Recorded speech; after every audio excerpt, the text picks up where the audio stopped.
महावीर भगवान की जय। चंद्रप्रभु भगवान की जय। मुनि सर्वनाथ भगवान की जय। चौबीसों भगवान की जय। नवदेवता भगवान की जय। जिनवानी माता की जय। परमाचार्य शांत सागर महाराज की जय। अहिंसा विश्व धर्म की जय।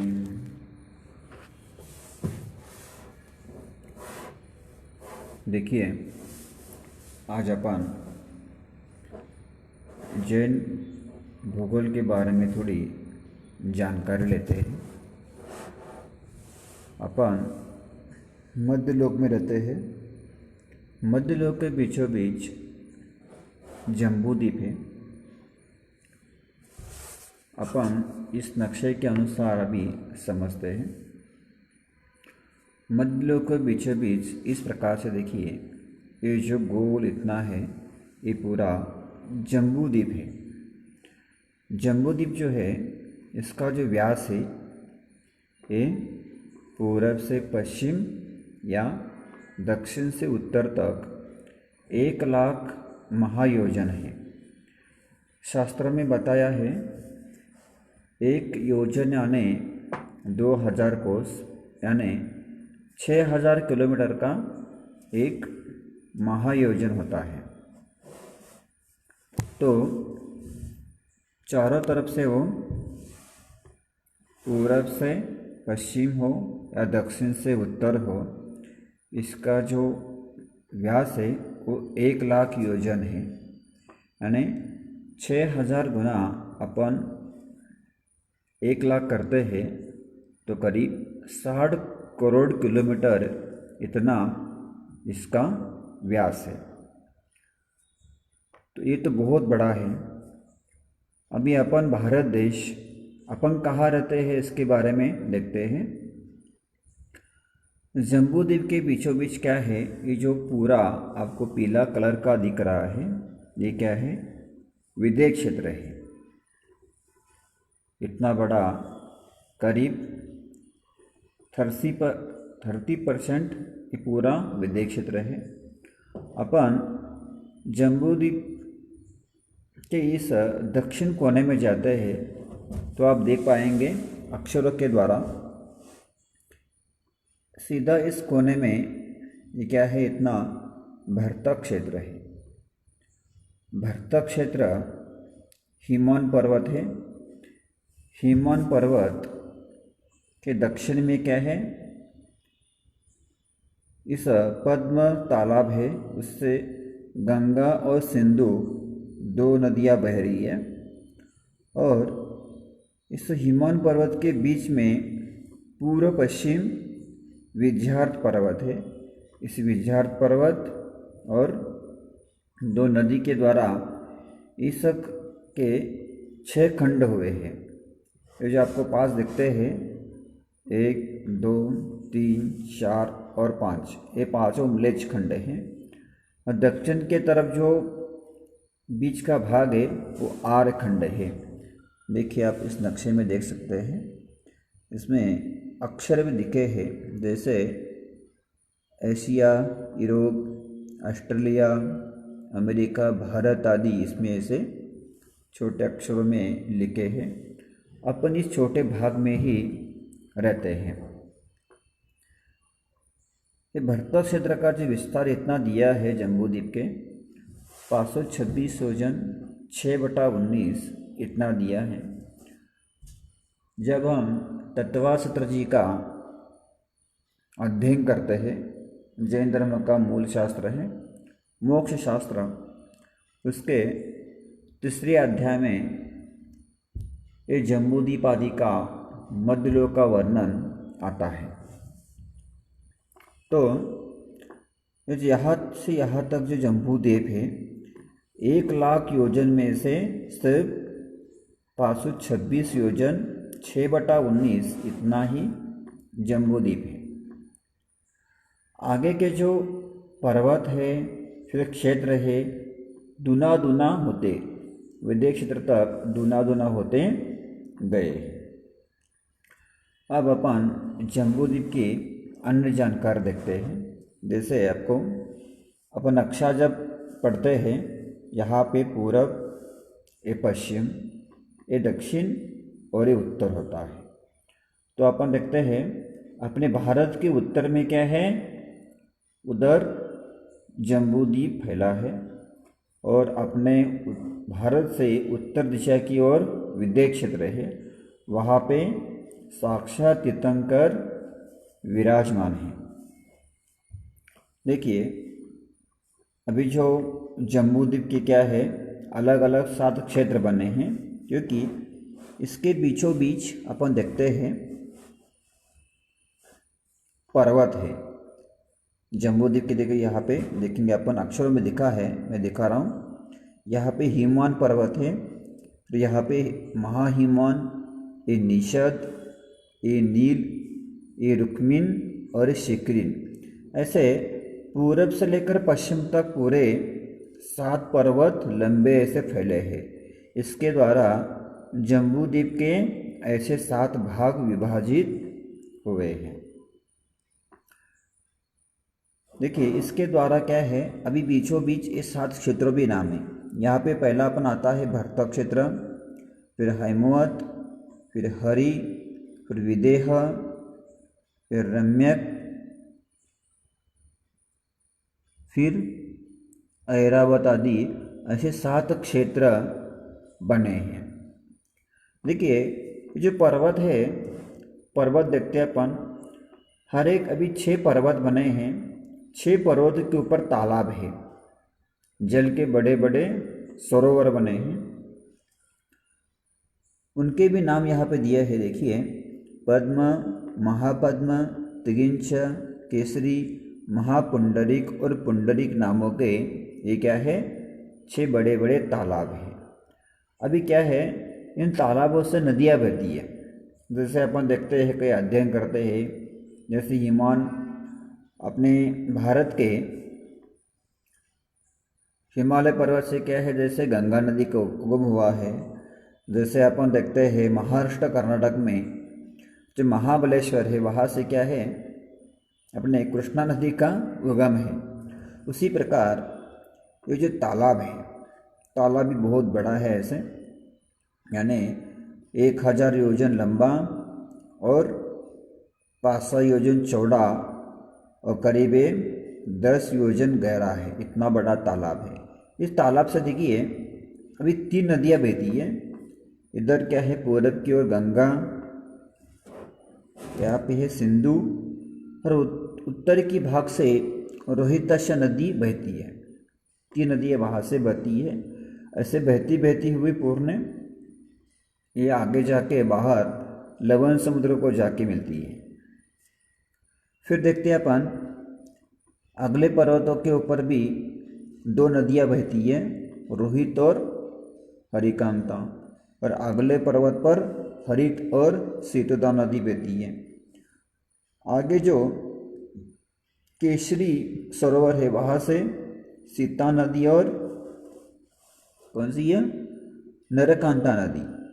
अगले रुक्मिन पर्वत से नारी और रूप्यकला नदी बहती है, और पुंडरिक पर्वत से स्वर्ण कुला और रक्ता और रक्तोदा ये नदियाँ बहती है।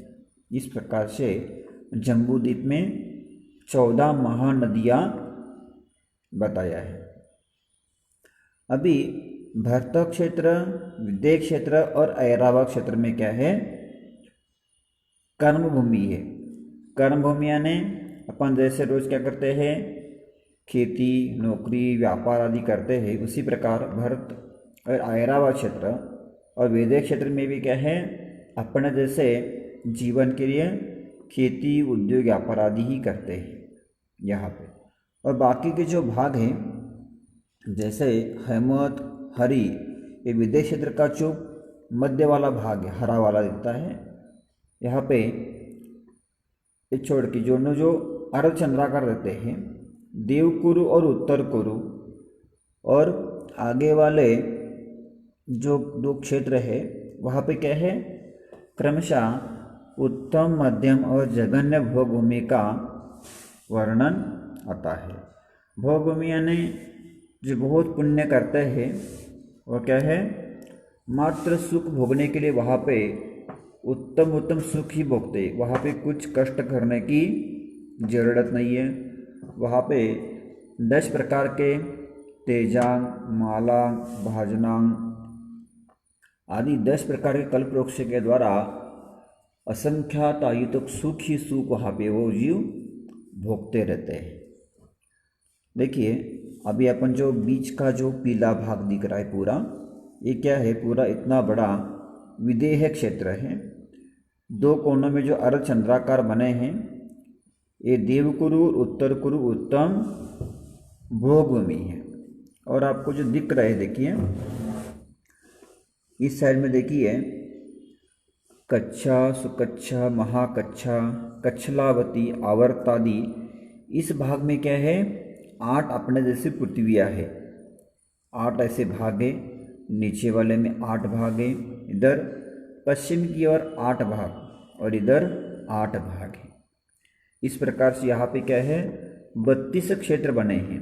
अपन सिर्फ इसे भरता क्षेत्र एक है, इतने बड़े वैसे यहाँ पे ये 32 क्षेत्र बने हैं। और अपने जम्बूद्वीप के विदेश क्षेत्र में क्या है 4 तीर्थंकर है। आप उसमें एक नाम देखिए, यहाँ पे श्रीमंदर, यहाँ पे युगमंदर, यहाँ पे बाहु और यहाँ पे सुबाहु। इस प्रकार जो मिनिमम कम से कम 20 तीर्थंकर रहते हैं हमेशा त्रिकाल में, तो जम्बूद्वीप में 4 रहते हैं।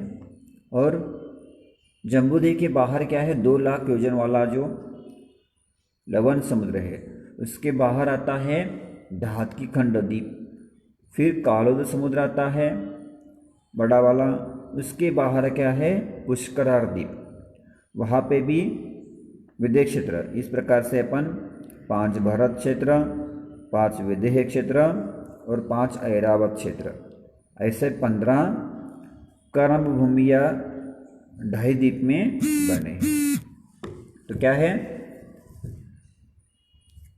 जम्बूद्वीप में 4 है, इसी 5 मेरु संबंधी ढाई द्वीपों में क्या है 20 तीर्थंकर हमेशा रहते हैं। और हर एक क्षेत्र में जब तीर्थंकर मौजूद रहते हैं तो 32 गुना 5 अपने 2 नंबर के तीर्थंकर जो अजितनाथ भगवान थे उनके समय में हर एक क्षेत्रों में तीर्थंकर मौजूद थे। इस प्रकार ये 32 गुना 5 160 और 5 भरत और 5 ऐरावतों में 5-5 ऐसे 10 और 160। उस अजितनाथ भगवान जी के समय में 170 तीर्थंकर पूरे क्षेत्र में फुल ऐसे मौजूद थे। ऐसे शास्त्रों में भी वर्णन आता है। देखिए अपन थोड़ी और जानकारी लेते हैं। अपन यहाँ पे देखते हैं अपन भारत देश में अभी रहते हैं, अपने मनुष्य की आयु और ऊंचाई बहुत कम है। जैसे कि अपन 5 फीट 6 फीट वाले हैं और आयु कितने रहती है करीब 70-100 वर्ष की रहती है। विदेश क्षेत्र में अलग अवस्था है, अपन उसके ऊपर भरोसा भी न कर पाएंगे। वहाँ पे क्या है अभी जो तीर्थंकर वहाँ पे या सामान्य मनुष्य मौजूद है उनकी जो ऊंचाई है 500 धनुष है। एक धनुष होता है 6 फीट का, यानी 500 गुना 6 3000 फीट, यानी कुछ कम 1 किलोमीटर इतने बड़े बड़े वहाँ पे मनुष्य मौजूद है। अपन जब भारत में रहते हैं उसी प्रकार ऐरावत क्षेत्र में भी क्या है अपने जैसे सेम मनुष्य है उस पृथ्वी में, अपने ऊंचाई वाले आयु वाले, वहाँ पे खेती नौकरी व्यापार आदि करने वाले वहाँ पे भी कर्मभूमि मनुष्य ही रहते हैं। लेकिन विदेश क्षेत्र क्या है वो हमेशा कर्मभूमि रहती है, वहाँ पे कोई चेंजेस नहीं होती। लेकिन अपन रहते हैं भरत और ऐरावत क्षेत्र जो है, जो काल का परिवर्तन होता है षष्ठम काल के अंत में यह भरत क्षेत्र का जो बीच का कौन सा आर्यखंड है उसका पूर्ण विनाश होता है।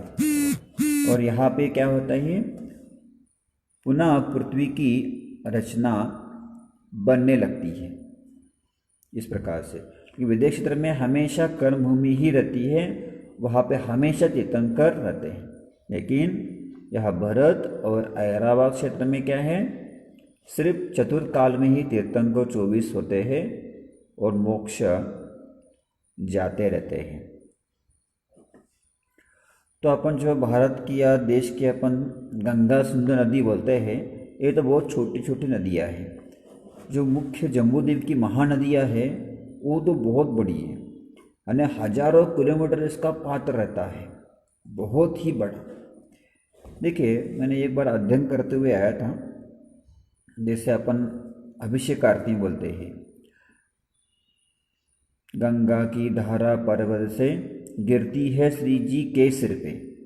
तो यहाँ पे क्या है, ये पद्म सरोवर से क्या है, गंगा नदी जो बहती है ये पर्वत से ऊपर, जैसे अपन देखते हैं ना धबधबा बोलते हैं या वाटरफॉल बोलते हैं ना, पर्वत से जब नीचे पानी गिरता है तो अपन उसको वाटरफॉल बोलते हैं। उसी प्रकार क्या है, जब ये पद्म सरोवर से नदी बहती है और पर्वत से ऊपर जो ऊपर से नीचे गिरती है, बहुत ऊंचाई से गिरती है, और जहाँ भी गिरती है वहीं पे क्या है, नीचे अकृत्रिम बड़ी जिन प्रतिमा है, बड़ी प्रतिमा।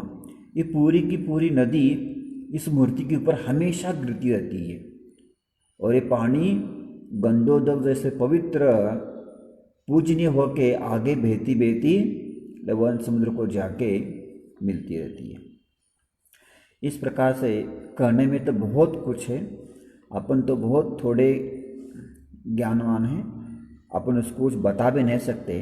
लेकिन क्या है, कुछ एकदम थोड़ी जो जानकारी है इसके द्वारा अपन जान सकते हैं। अपन इसके ऊपर अभी भरोसा नहीं कर सकते, क्योंकि अपना जो विज्ञान है वो क्या है, सीमित है। विज्ञान जहाँ तक देखता है, देखने के बाद ही उसको प्रूव कर सकता है। और जो जम्बूद्वीप का वर्णन आदि है बहुत करोड़ों किलोमीटर दूरवर्ती है।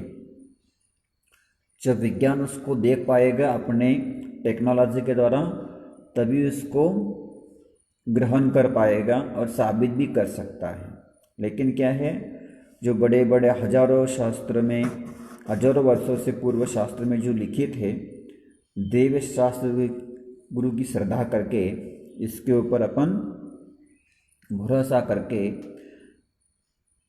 अपन आस्था बनाना चाहिए। श्रद्धा, सम्यक दर्शन, सच्ची श्रद्धा, सच्चे देव शास्त्र गुरु के ऊपर श्रद्धा करेंगे तो ये अपन धर्म में आगे बढ़ पाते हैं और अपना कल्याण भी कर पाते हैं। इस प्रकार आज अपन ने जो सिर्फ मध्य योग का जो बीचों बीच वाला जम्बूद्वीप है इसके बारे में थोड़ा अपन ने देखा। और जम्बूद्वीप के सेंटर में क्या है, आपको दिख रहा है यहाँ पे, सुमेरु पर्वत करके है। ये कितना ऊंचा है, ये भी 1,00,000 महायोजन ऊंचा है, 1,00,000 योजन। उसमें 4 अलग स्टेप रहते हैं।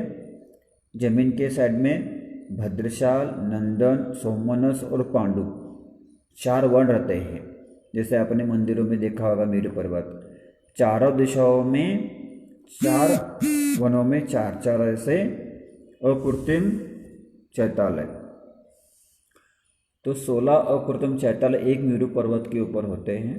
और जो पांडुकशिला है वहाँ पे अपने तीर्थंकर होते हैं, उनका अभिषेक होता है, जन्माभिषेक। कहाँ का जल लाते हैं, जम्बूद्वीप है, इसके बाहर आता है लवण समुद्र, धातकी खंड, पुष्कर द्वीप। इस प्रकार से 5 नंबर का जो समुद्र है वो है क्षीर समुद्र। क्षीर यानी दूध, दूध का करोड़ों किलोमीटर इतना मोटा दूध का ही समुद्र है। वहाँ पे दिखने में भी सफ़ेद कलर, टेस्ट में भी दूध जैसा ही समुद्र बड़ा बना है। वहाँ से बड़े बड़े इतने किलोमीटर के बड़े बड़े कलशों के द्वारा वहाँ से देवता लोग यहाँ पे पांडुकशिला पे अभिषेक करते हैं। तो मैं भी बहुत अल्पज्ञ हूँ, बहुत ही कुछ स्वाध्याय के द्वारा बता सकता हूँ। अपन विस्तार से जानना हो, तत्वा सूत्र में भी बहुत संक्षिप्त से वर्णन है। जैन जो बड़े शास्त्र है तुल्यपन्नति और तिलोकसार ग्रंथों में उसके बारे में बहुत विस्तार पूर्वक बताया है। आप भी आशा है उसका थोड़ा अध्ययन करके अपने जैन आगम, जैन भूगोल का स्वाध्याय करके लाभ लेके अपन भी धर्म के मार्ग पर आगे बढ़े, यही मेरी भावना है। आप सभी को सादर जय जिनेन्द्र। देवशास्त्र गुरु की जय।